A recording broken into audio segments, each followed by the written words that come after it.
this is Alexi with another high leverage marketing update for you. Just last week, my wife and I went and saw the new Cirque du Soleil event called OVO. And we love Cirque du Soleil. We love everything about it. And so while I was watching the show, I was contemplating the success of this show. I thought to myself, you know what? These guys are so successful. None of what they do is by accident. And so I focused my intent on sort of deciphering or reverse engineering some of the cool things that they do to really make that show, the whole brand, a success. And here are a few of the coolest and the best points that I came up with. First up, they've always got a catchy name. In this situation, or in this example, the name is OVO, OVO. And consistently, their catchy names are one, maybe two-word names, usually one-word names. Why is that? Well, one-word names make it much easier for the meme, M-E-M-E, to catch on and pass on to other people. So one-word names makes it easier for the information to be passed on and go viral. Now, this is the same as when we write headlines that are straight and to the point and succinctly hit on the prospect's benefit or problem without wasting words. By doing that, they're able to get the message so much quicker. And one of the benefits as well is they'll start to tell their friends because it's hit the nerves so accurately. So something else that I realised watching the show the other night is everything that Cirque du Soleil do is magical. Really magical. Many times during the other night, I found myself just watching the performance and my jaw was literally open and I was stunned at some of the things. And then the music and the lighting and just the costumes and everything, and I found that really these people are taking us away, letting us feel the magic of the experience. And that's really important because when you're writing copy, you really want your prospect to feel the magic as well. You really want them taken away to imagine the superior or the better life that they can enjoy if they purchase your product or objects you report or whatever it may be. So copy is very similar in that you really want to raise emotions and let people feel really like they're just in a different world. Okay.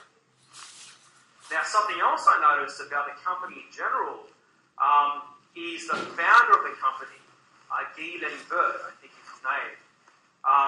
Now, this guy has a net worth of reportedly $2.6 billion. And a while ago, this happened about 2-3 years ago, I was watching a set of DVDs of the making of Cirque du Soleil behind one of the shows. And I really got to understand, at least to some degree, the culture of this business, this company. So, picture this. They're having months and months of rehearsals. And it got to a point where the whole team was ready for Guy to come and review what they've done for the last couple of months. You can see all the performers, all the directors, producers, everybody was nervous. I mean, the jitters were happening. So Guy walks in and they perform for him. And, typical boss man, he's just not getting anything away. He's just standing there like this, just not smiling, almost frowning. And you can see, he wasn't helping them at all. And at the end of the performance, he's giving his review to the head of the production. And he said many things, but the most important thing that I took from it was, if I am going to come to one of these shows, I want to be mesmerised. I want to be stunned.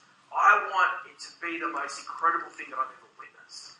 And so I was watching those DVDs, and it was reflective the other night when we saw the show, that one man's vision has permeated through all the events, through the entire company, so that we as attendees, as guests, really feel that. So the lesson here is, and I found this when I consult the clients, even in my own businesses, when the vision is clear up the top, then that vision gets passed all the way through. So when the owner or the founder has an unclear or murky vision, I found somehow, some way, irrespective of the size of the company, everybody in the company starts to perform really bad.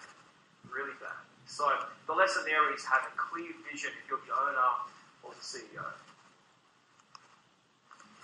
One other thing that I learned from the other night was Now, we've been to a few of their shows, and we saw a couple of performances that they had really done before. Yet they were still awesome. But I noticed my mind say, oh, I know what's going to happen here.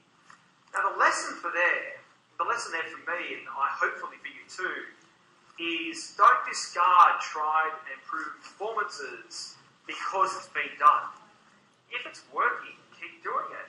Now, as marketers, many a time, we look at a successful ad and we just want to change it because it's been running for so long. And many a time, I've even caught myself working on a long-term campaign, getting bored with my own hobby. And I've had to catch myself and say, well, hang on a second, this is working. Don't ever stop what's working. So if you've got an ad or a landing page or whatever, and it's working well, don't change it for the sake of changing it. Just because you're bored does not mean on any level that your market's bored. For the most part, they probably don't even recognize it. It takes a real long time for your market to get familiar with the message. And that's about it regarding OVO.